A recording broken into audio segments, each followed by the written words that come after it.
1 2 1 2. It's your girl Regine. What it do? What it do? You are now listening to The Bold, The Brown, and The Opinionated Podcast. What's up, y'all? What we talking about today? Let's get into it. And what's up, my BBO gang? It's your girl back with another one. Is y'all ready for this topic? I don't even think y'all woke enough for this. We're going to give it a try, huh? All right. So this episode is titled Dear White People. And it's going to be a sound off, so it's not going to be as loud, as long as the other episodes. Basically, I got my god sister here, Kayla. Say what's up, Kayla. Hey. BBO gang. What's cracking? What's going on? First time on the show. Okay. And all that. You excited? Oh, yeah, definitely. You ready to get started? For sure. What's good? Long time coming, huh? Hell yeah, I couldn't express myself at work, but Well, you here to express yourself now. Don't you even worry already about know. it. I ain't tripping, Don't stress yourself out. So we're going to talk about Dear White People. And Kayla, tell them a little bit about why you want to do this episode titled Dear White People. I wanted to do this episode called Dear White People because I don't know the perfect terminology for it, but basically white people coming into the hood, man, and trying to make it, or saying they're making a change, but ain't really making a change. And I don't know if they just not aware of what changes we really need.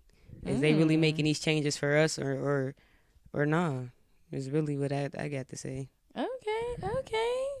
That's what I'm telling y'all. If y'all ain't woke enough, y'all ain't in tune with the black community and what we got going on, you could I'm gonna keep listening, matter of fact, because that way we're gonna get y'all in tune. Yeah, we're gonna get keep you in tune, get you knowledge, get you together. You know what I'm saying? Right. Get in tune. Right. You know what I mean? You're gonna learn something on this episode. So Kayla, why do you think white people is taking over the black communities, black neighborhoods? A couple of reasons.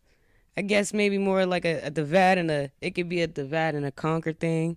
They divide us out, out of our communities, and they making all the money out of our communities because they see the potential. Everything's changing now. The city's changing. New money's coming into the city. So it's, all of our hoods is right in the middle of the city, So that's where all the money is, whether it's drug money or it could be legal money, and that's exactly what they doing.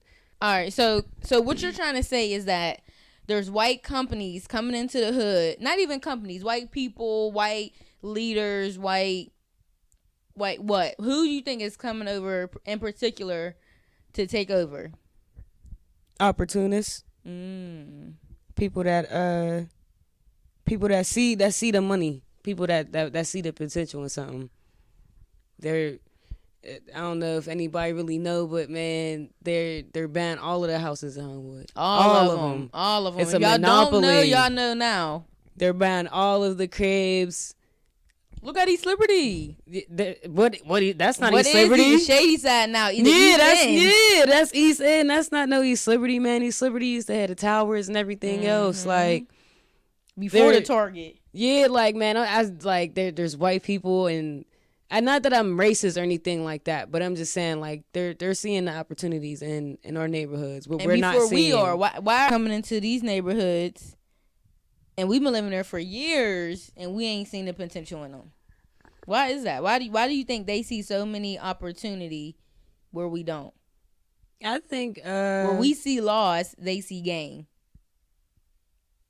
That's when you put it like that, it's a little bit different because I'm thinking about it I just feel like us as black people, either we don't know or we don't analyze the opportunities that we could that we do have. There's niggas in the hood all the time, man, that have all the money in the world and don't buy not one building. He could be making $100,000 out of that building, selling drugs all day, but won't buy it and rent out to his fiends if that was the case. Just thinking like that. I don't think that we were even taught to really expand our minds like that though. So I just feel like maybe it goes way back deeper to the lack of the knowledge of that in our homes and our schools. Like, we don't learn about credit and all of that in school. Like, not no public school. I went to Alderdice and I went to college and it was just CCAC and I was like, oh, hold up, Right. man. What's that? What's this? You learned what in high school? Like, you feel me? Like, and Alderdice ain't even that bad of a high school, but you know, like, I think it's a lot of different things that come into that as far as why they take more of an opportunity than we do. Like, to them, it's just straight money. Like, black people can't come together and make money together or not. If it's, I don't like you, I don't want to deal with you. Working with you, right? Period. Right. I don't want to make money with you, nothing. Like, white people, they'll sit there and play that game with you. They'll smile in your face, and they'll be the fakest people ever in this world to get that paper. Like, and black people don't think like that. We think straight up on some, if I don't want to deal with you, I'm not dealing with you. Right. Period. I'm going to get my money, you going to get yours. Like, and that's just what it is. Like, we're not working together, none of that. Like, because I don't like you. Swear, no, that's true. That's true. I like what you said as far as black people can't work together. Why don't you think black people can work together? Besides, like, I don't like you, I don't like that. Do you feel like our egos are too bad? Do you feel like we just wasn't taught to come together? Yeah, we just weren't taught especially our generation. You gotta think about it. Like, we came up in that generation where, like, our parents was into the gangs and everything like that. Was like that. So all they knew was separation. It was just like, these is my people's and them is yours. Like, so that's how they taught us, you feel me? So I definitely feel like there's just a lack. I think it's a hatred thing. I feel like the black culture, we're taught a lot how to hate and not more to love like for like each we other. hate each other. Yeah, we don't know how to love each other more. I agree. We hate each other more, you know what I'm saying, than anything. I don't know. I think black people tear each other down more than any other race. That might be true. You know, so like white people do it, but it be like in a Grammy slick way. Yeah. Like, we're still gonna get money together, but right, black people be like, nah, I'm gonna kill you and I'm gonna take your money. Like, if we're not getting money together, like, right. I just think that we were just taught to play a different game than white people were. Long story short, for real. But who's to blame for that? Not white people. I mean, back in slave days, I blame them for that. Yeah, but right. I was just about to thinking that, like, well, yeah, like way way back then. Yeah, they taught us to hate ourselves, and you know that they had to pick a side to be a house slave or a nigga slave, you know, or the master's pet. And it's still like that for real, for real. It's just not as like bluntly as being a master slave or a house slave or a nigga slave, like.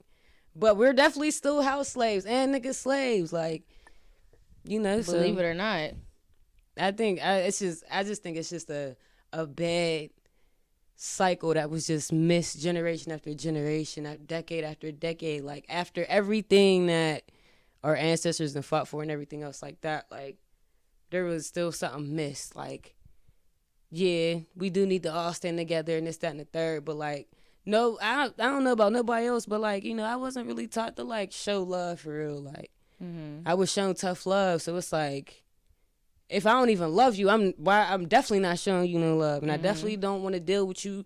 I'm not getting money with you. We can't come together or nothing. But I mean, me getting older, I had to start growing out of that with like, you know, working for white people. Right, like, I really had to learn to, like, man, like, all right, this is the type of attitude you had for the trap. This is the type of attitude when you go to work. Like, it's a different game. Like, and I had a counselor at my masonry school. He taught me that, like, man, you got to play the game. You got to play the game. You either gonna lose, that's the truth, or you gonna play the game to get to where you need to be. Yes, even for instance, even like people working at call centers and stuff. When I was working at a call center, I did as was told, put on a white voice. You know what I mean? Like, put on a white voice. Like, what does that mean? Like, okay, what is that? But I mean, I found it, and I did what I had to do. I guess not by choice. I didn't want to, but I get what you're saying when it's like, oh, you gotta work to do what you gotta do, and that's probably what the slaves thought. I'm gonna just work. I'm gonna just pick this cotton so I can take care of my family. I'm gonna get it one done. day I'm gonna work, cause then I ain't gonna be a slave.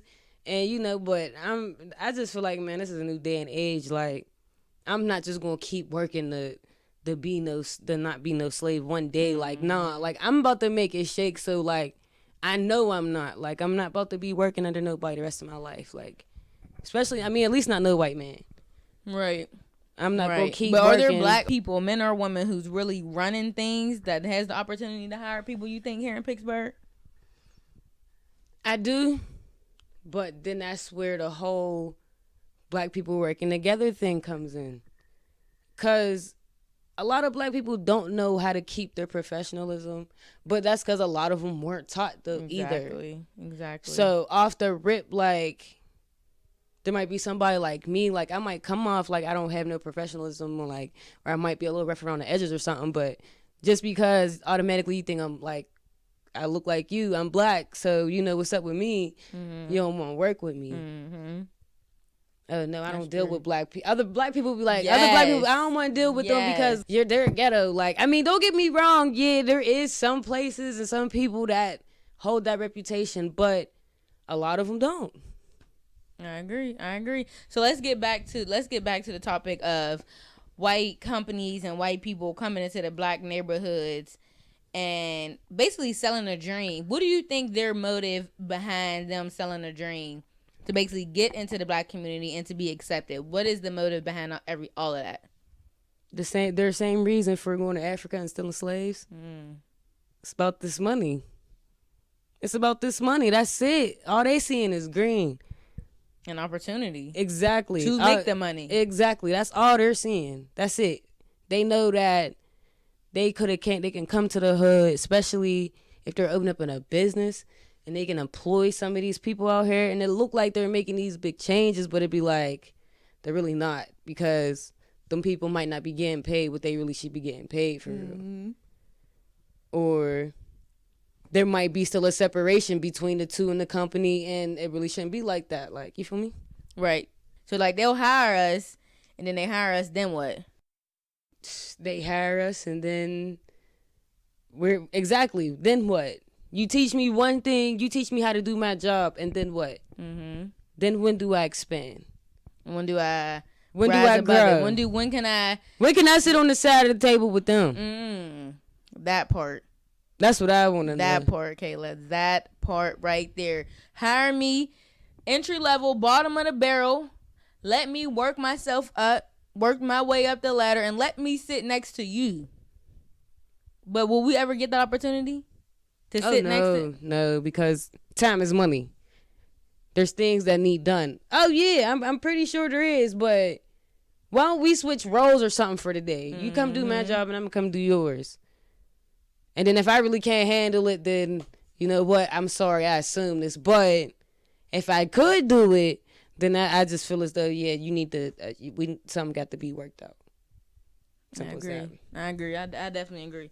I agree with that 100%. Especially they'll hire us to do the labor, do the hard work, whether it's laying brick, whether it's being on the phone, whether it's being outside handing out flyers. They'll let us do all that, all the footwork. Exactly. But I wanna come in the office too with my own desk. I want to be on the phone.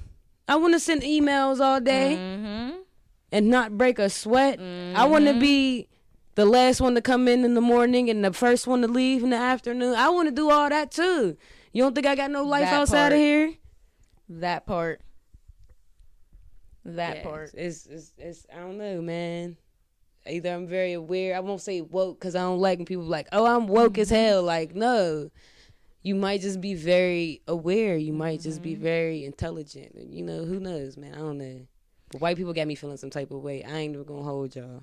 And from your point of view, Kayla, like, what do you feel like honestly, give me 3 things, straight up 3 things that they can do to make the neighborhoods better besides just hiring us. 3 things. What can they do to make the neighborhood better?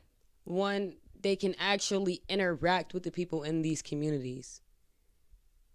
Don't just say like all right, we're hiring, but y'all don't actually know the people in these communities that y'all are trying to help. That's one thing. 2, they can definitely come up off some of them resources they got. I bet a lot of people don't even know that if you open up a small business and you got your plan and everything right now, you can get a grant to open up a business in Homewood. But see, a lot of people don't know that. Right. And the third thing, just plain and simple, I think it's just time for white people to just really don't talk cash shit. Really walk that walk. Don't just keep talking it, because eventually we're gonna make you prove it. What do you mean? Don't sell me a dream. Like, don't just tell me one thing and I'm not seeing it. You can't keep putting me on hold and wanting to see this proof of these changes of what you're trying to do. You can't just tell me you're this good of a person, but you don't really act that good of a person. Right, you're not showing. Like, show me your true character. Show me what you really about. If it's really all about this money, just make it be known. Like, all right, we got some jobs coming and we trying to employ some of y'all, period. Some people might actually just do it because y'all were that honest. But what do you feel like they sell us? They feel like they sell us, oh, come work for us. We're making Homewood a better place. And by the time we get done, there's going to be jobs galore. There's going to be houses for everyone to stay at. Oh, yeah. There's affordable housing, and we got these great paying jobs for y'all with the great benefits. They might come through on the benefits. They might come through with the job, but when it really come down and you've been in that job for a minute, it'd be like, you're not even making it for real. You're being pitied. This ain't really to be helped. This is to just show you pity. I mean, that might be just how I look at it, but I mean, this is my opinion. I feel like we're being pitied. They feel like, let me give y'all all right, for example, if you're hungry, instead of me being like, here, Kayla, I'm the white person. Here, Kayla, let me get you a meal. Let me get you this steak, this shrimp, this mashed potato, this broccoli. Guess what I'm going to get? Just all I'm going to do for you, I'm going to give you that meal so you're not going to be hungry no more. You're going to take the meal, and what about tomorrow? And you going to be hungry again. What do they got to give tomorrow? Oh, Kayla, I don't give me food. Teach me how to eat. Thank you. Don't give me food. Teach me how to eat. That's what I want to know. I'm so happy you said that, because that's exactly what I was getting at. Say it again just in case the BBO gang ain't hear you. Don't give me food. Teach me how to eat. Teach me how to kill my own food. Teach me how to eat. Period. Plain and simple. Teach me how to pray like you praying on me. They don't want to do that, though, because they're scared. I'm ending this, Kayla. They ain't ready. I'm ending this. Oh, man. They ain't ready. Man. They ain't ready to hear what we got to say. Man. I don't think y'all even grasp that concept, what Kayla just said. If I finish my analogy, Kayla, let me give you this steak dinner. Don't feed me. Teach me how to eat. That part. I'm going to give Kayla this steak dinner, everything she wants, steak, shrimp, everything. Crab leg with the mashed potatoes with the butter on it. Cheese, anything. Tomorrow, though, Kayla's going to wake up and be hungry. She going to come to me. Regine, I'm hungry again. What you got to eat? Oh, Kayla, I ain't got no steak today, but, you know. You come back tomorrow. I got something for you. Not even tomorrow. I'm going to give you this. Here, I'm going to give you this piece of chicken. That's all I got to give. Kayla wake up the next day. Regine, what you got to eat? I'm hungry. Oh, Kayla, I got this chicken nugget for you. You're making me dead weight. I'm not trying to be dead weight. Every day I'm waking up hungry and I'm dependent on who? You. Stop crippling me. But they want that. They want you to have to depend on them. Stop crippling me. Stop enabling me. Yes. Stop. I ain't weak. Ain't nothing wrong with me, and I can stand on my own 2 feet. Just show me how to eat. Show me how to go get it. Now, let me play devil's advocate. Why do you feel like, not even you, why do people in general feel like people have to show them how, per se, to eat? Like, why is it my responsibility to teach you all you need to know to run a business and to not be my competitor? When did that become my job? See, I don't even gotta be your competitor, though. How you know that my business idea ain't completely different than yours, but you might know some people, or you might be able to click a light bulb in my mind for me to put A and B together. And come up or actually for me to put, yeah, exactly. For you you helping me out. That's it. It don't even gotta be a competition. Like, everybody can really get money together. Exactly. Everybody has different ideas. Exactly. Like, everything's not a damn competition. It don't gotta be like, man, there's more than enough money. But why do you feel like I have to be the one to show you that? Not me personally, but I'm just saying, like, why do they have to be the one to help you get to C or introduce you to B so you can get to C? There's one way to look at it, is because y'all are white, man. Y'all know that y'all got the right way to show somebody. Like, it's like, why wouldn't you want to teach? Why wouldn't you want to teach the game? And you really, I mean, you say you're trying to come into these communities and you say you're trying to help. Do that. That's exactly what the community needs. It needs to be shown how to have a different way. If somebody that showed us how to do wrong, why can't somebody show us how to do right? I'm pretty sure everybody done been shown how to do something wrong. Mm-hmm. There had to be somebody there to teach you the right way, to show you the actual right and wrong way of things. Like, I mean, or, you know, you wouldn't have been able to survive to make the right decisions. Right. That's true. I mean, but it still goes back to the fact that even though I know how to get from A to C, I guess they feel like they don't really have to show you how to get to C. But like you said, why not? But you want me to be a part of B. Exactly. What else? What am I getting out of that? Mm-hmm. What am I getting? You just don't want me to be as good as you? Is that what it is? Because why? Are you afraid that I'm going to be more successful than you? Because I'm going to have a way greater idea than you? And I'm going to have what? Control. Oh, yeah. They don't want black people to have control. Oh, yeah. You're right. I forgot all about that. I don't know how I could. Definitely don't want you to have control. Mm-hmm. Not at all. So let's talk about gentrification. What do you think about that, Kayla? What do you think about them coming into the black community, moving all of us out the hood so they can build stuff like Target, like a what is over there? Chipotle. They made a fucking bike ramp in the middle of Homewood. What niggas you know is biking? Not one. Let's be real. Not one. I mean, you might see some of the crackheads riding around or whatever, but ain't no nigga going actually to go back, like, go to do tricks on a bike, man. I mean, that's like... So why do you think, one question I do want to ask you, why do you think black people don't rise above it? And when I mean rise above it, why do you think black people don't learn what white people learn? Like, besides opportunity, besides that we were not given the same opportunity. I'm going to cut you right there. I think we're afraid. I think we're afraid. Of what? Of our greatness. I think we're afraid of how great that we can be, because there might have been some situations where people might have told you couldn't have did it, or it might just be that there was never nobody there to pick you up when you put yourself down to tell you, like, you can do it. Like, because there's not really a lot of that. I bet you in a lot of black homes, people feel like they're alone, like, and they're scared. Like, nobody's really scared to just stand on their own and be bold. And fall. Even if you gotta fall. We're scared to even fail, so we won't even try. Exactly. We're too scared to fail that we won't even try. And we'll just sit back and we'll maintain and take anything because we're too scared to fall. We're and to get back up. I mean, I'm telling y'all, man, to get back up is the best part. That part. The get back up, man, is the best part. Especially when you get back up on your own. On your own. But I think black people are afraid to be great. And independent. Especially in this world. Like, this, like, especially the younger generations, like, they're scared for, like, and they're lost. A lot of them are lost. Like, a lot of us are lost. I won't exclude myself. A lot of us are lost. A lot of us are scared to be great things.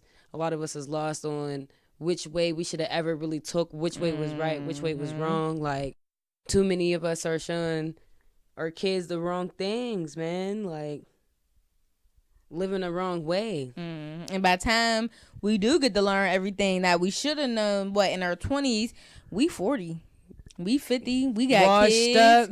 We grandkids at this point. Yeah, your whole life then passed you and by. now we think about, oh man, remember when I was 21 and I had that opportunity? I could have started that business right then and there, but I was scared. Now I'm 50.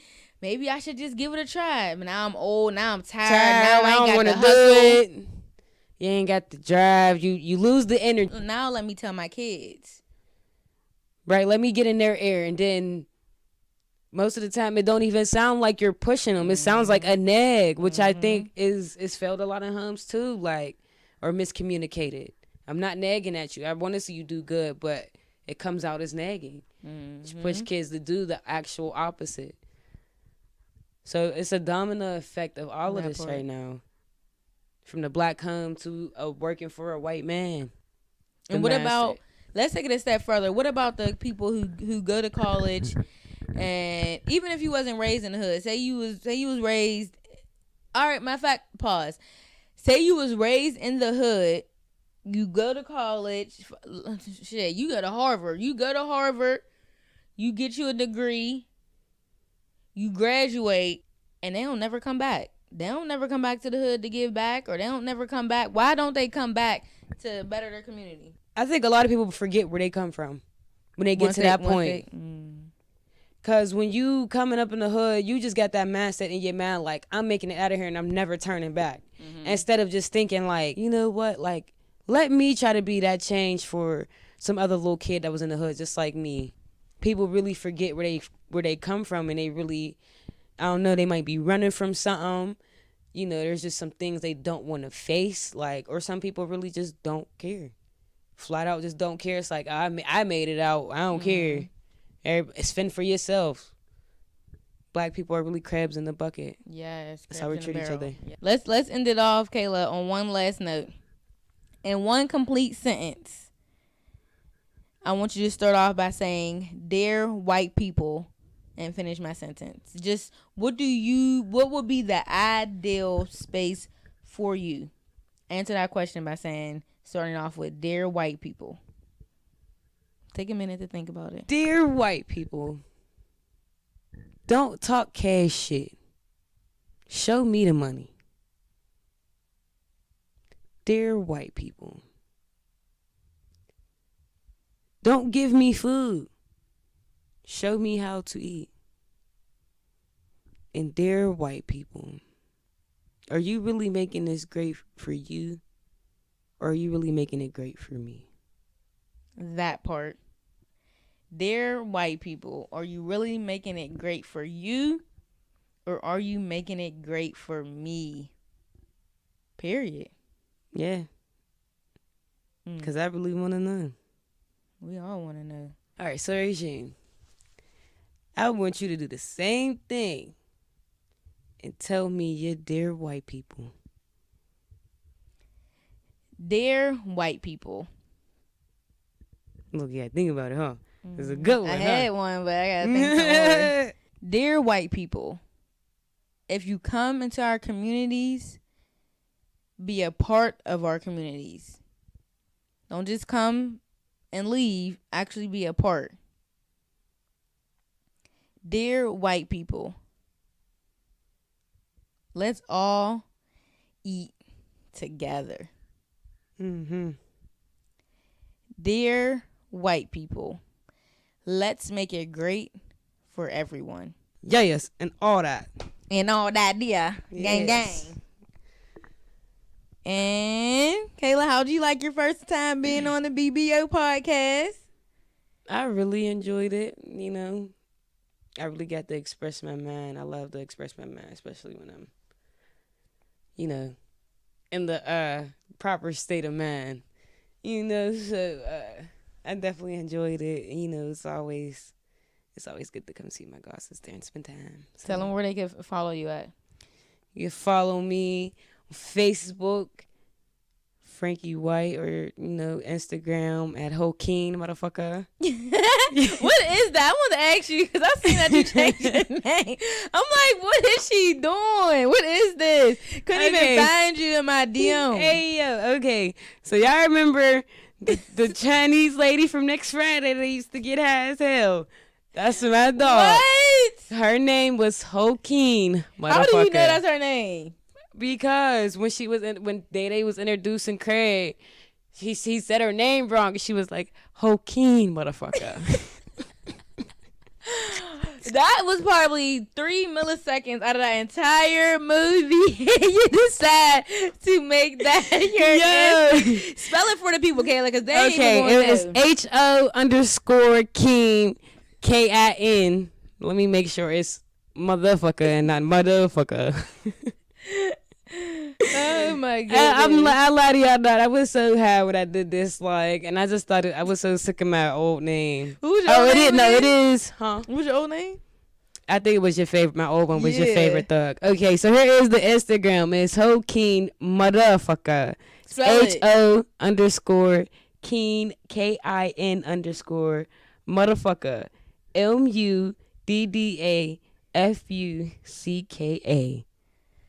Only my god sister. Y'all know where to follow me at on Instagram. XO XO. That's XOREGINEXO. So that's my Snapchat. That's my Instagram. That's my Twitter. It's my first name in the middle of 2 XOs. And we out, my BBO gang. Peace, love, and hair grease. Deuces. Lastly, I want to encourage my listeners to be all that you were meant to be with your boldness, to love the skin that you're in with your brown, glowing melanin.